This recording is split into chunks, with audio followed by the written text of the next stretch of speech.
ጤና ይስጥልን። የዛሬው ባለ ታሪክ ምስራቅ ጉራጌ ዞን መስቃን ወረዳ ይገኛል። በወተት ከብቶች እርባታ ስራ የተሰማራ ወጣት ነው። ከዚህ ጎን ለጎን የተሻሻሉ የከብቶች መኖን እንዲሁም አትክልትና ፍራፍሬንም ያለማል። ለዛሬ ከዚህ ባለ ራዕይ ወጣት ጋር አጭር ቆይታ አድርገናል። አብራችሁ እንድትቆዩ ጋበዝን። ስሜ አክሊሉ እንዳለ ይባላል።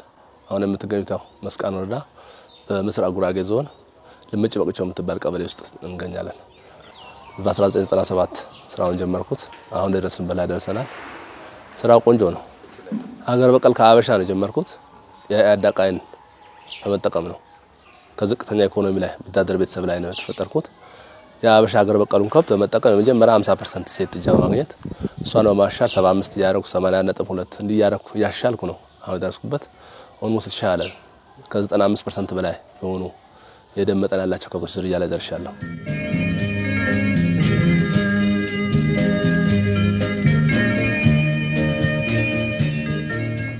ሴት በሚያስወልድ ዝርያ የመጀመሪያ ጊዜ የተገኘች ነች። እንደምታዩት የመጀመሪያው ላይ ሁለተኛ እርጉዝ 7 ወር ነች። እቺ አሁን 16 ሊትር አላት በቀን 8 አላት በቀን ውስጥ አሁን ባለችበት ማለት ነው። የ7 ወር እርጉዝ የመጀመሪያ ስትወልድ 24 ሊትር ነው ያለምኳት። አቋሟ እንደምታዩት ከሌሎች ፊዚካል ግቷ አቀማመጧ እጠር ያለ ነው። ምን ፈልገው አይነት ነው በአረባብ ዘዴ።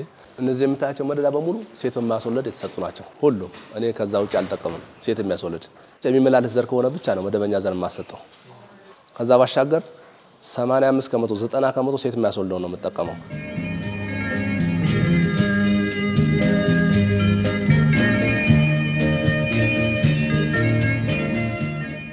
ስለዚህ መጠቀም አለበት። ምንም አማራጭ የለውም። ሴት የሚያስወልደው ዘር ቅድም ብያለሁ በተዳጋቢ ሴት ስታስወልድ ይሄን የምታየው ከብት ቁጥር በ9 ወር ውስጥ እጥፍ ማድረግ ያስችላል። ከዛ ደግሞ ባሻገር የተሻለ የደም መጠን ከፍ ያለ 100% ዘር ለማግኘት አስተማማኝ የሆነ ዘር የተሻለ ነው። ከመደበኛው ዘር የተሻለ ነው። በተጨባጭ አየሁት።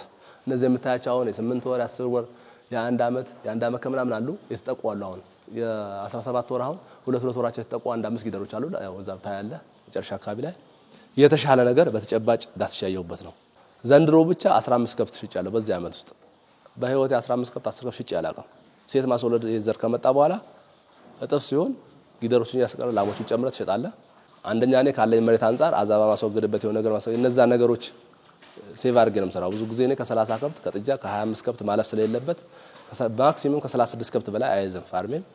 ከዛ በላይ ልጠቀም ብል አዛባ ማስወገድበት ብዙ ነገር ታሳቢ አድርገህ ነው የምሰራው። ያ ማለት ምን ማለት ነው? ሌላ ካፒታል እያፈራህ ሌላ ስራ እየፈጠርህ ጎን ለጎን ወደዛ እንድትሄድ ያደርጋል። ካለዛ ግን ሁሉ ጊዜ የመደበኛ ዘር የምታሰጥ ከሆነ 10 ከብት አስጠቅተህ 20 ከብት አስጠቅተህ ወይ 5 ወይ 4 ወይ 10 ጥጃ ታገኛለህ። ሌላ ወንድ ይሆንብሃል። ላሚቷ ደግሞ በእርጅና ወይም በሞት ትወገድብሃለች። በተለያየ ነገር ስትወገድብህ ፋርም ባዶ ይሆንብሃል። ሁሉ ጊዜ ከነበርክበት ቁጥር እንዳትጨምር አድርጎ ይዘሃል። በመሸጥ ሳይሆን ባዶ የምታደርገው በተለያየ ነገር በእርጅና በሞት በተለያየ ነገር ባዶ እንዲሆን ያደርጋል። ይሄ ግን እጥፍ ቁጥር ስላለ የትኛውም ነገር ይመጣ እንድትቋቋም ያደርጋል።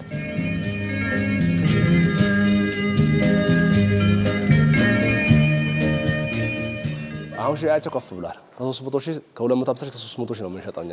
ያ የምንሸጣቸው እርግዝና ከ4 ወር ከ5 ወር በላይ ከ4 ወር በላይ ያሉ ዝርያዎች ሴት በሚያስወልድ ዘር የተሸጡት አንደኛ ያምራሉ። አሁን ለናሙና አንዷን አውጥተን እናሳየህ እንችላለን።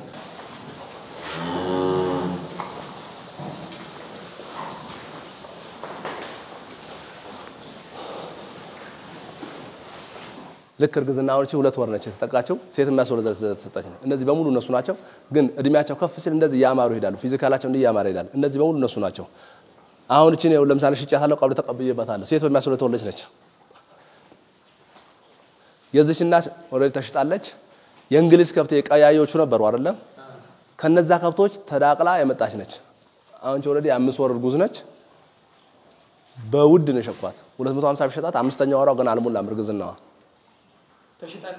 ተሽጣለች። ቀብት ተቀብዬበታለሁ 50 ሺህ ብር ተቀብዬበታለሁ። ቀብት 200 ሺህ ብር ቀለል ያስገባልኝ የሚሸጠው ከብት ምናምን አለ። እሱን ሽጬ አስገባለሁ ብሏል። ቀብት ሰጥቶኛ እንዳልሸጥበት ሴት በሚያስወልድ ነው። ስለዚህ እቺ አሁን ከተወለደች 2 ዓመት ያልሞላች ነች። ስለዚህ እነዚህ ከብቶች ሀብት ናቸው። ሴት የሚያስወልድ ስትጠቀም ሀብት ናቸው። ኦልሬዲ 4 ከብቶች ሽጥ 1 ቢሊዮን ታገኛለህ። ሴት ማስወለዱ የተሻለ ውጤት ያደርጋል።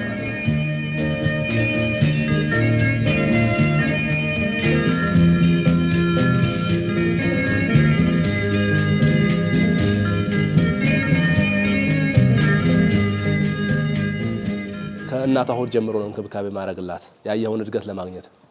ሁለተኛው ከዛ በኋላ ከተወለዱ በኋላ ደግሞ ምን ያስፈልጋል? ቅድም ብያለሁ ከተወለችበት 72 ሰዓቱ እንገሩ በአግባቡ ጡጦውንም የሆነ ነገር ስለማይዙ በአግባቡ ታግለህ ማጠጣት አለበት። እሱ አንዱ ነው። ከዛ በኋላ ለ90 ቀናት በአግባቡ ዝቅተኛው በቀን ውስጥ ከ4 ሊትር ያላነሰ ማግኘት አለበት። ከቻልክ እስከ 6 ሊትር ብታረግ የተሻለ ነው። አዋጭነትን ሰርተ ከ2 ሊትር በታች ግን ቀይ መስመር ነው። ጠዋት 2 ማታ 2 ከ4 ሊትር በታች ቀይ መስመር ነው ብለህ ማመን አለብህ። ራስን ማሳመን አለብህ። ይሄ ካልሆነ አርቢ ልትሆን አትችልም ማለት ነው። ሶስተኛው ከተወለዱ ካደጉ ከ90 ቀን በኋላ ደግሞ የሚያስፈልጋቸው መኖ አለ ለጥጆቹ። የጥጃ መኖ ለይተህ ሳር ምን ሳር ነው ሲበሉ የሚመቻቸው ብለህ ያንን በአግባቡ መስጠት ያስፈልጋል። ፉርሽካው ምን አይነት ነው መስጣቸው፣ ፋጉሎ ምን አይነት ነው መስጣቸው ብለህ ታሳቢ ማድረግ አለብህ። ልክ በዛ ሂሳብ እየሄድኩ ነው እኔ ወደዚህ የመጣሁት። አሁን እንደምታየው ጓሮ ላይ ነው የተለያየ ነገር አለ። የወተት ክሬም የሚያስተካክል አለ፣ የእድገት የሚሆን አለ፣ ከሳሩም ጀምሮ ማለት ነው። ዲስሞዲየሙ አለ፣ አልፋ አለ፣ ዴሾ አለ፣ ዞን ያለ። የኛ ሀገር ደግሞ ሰርዶ ምን ለው ሳር አለ በተፈጥሮ እሱም በራሱ የሚያስፈልግበት ፓርት አለ። እንሰት ደግሞ አለ፣ የክሬም መጠን በጣም ያስተካክላል። እሱ ከቀጠሉ ጀምሮ ለምን ምን ያስፈልጋል የሚለውን በሂሳብ አድርገን እንሰጣለን ማለት ነው። ያንን ቀላቅለን ስንሰጣቸው ከብቶቹ እንደምታየው ወዛቸው ያምራል። እየታለቡ ትልልቅ ምርትም እየታለቡ ያምራሉ ማለት ነው።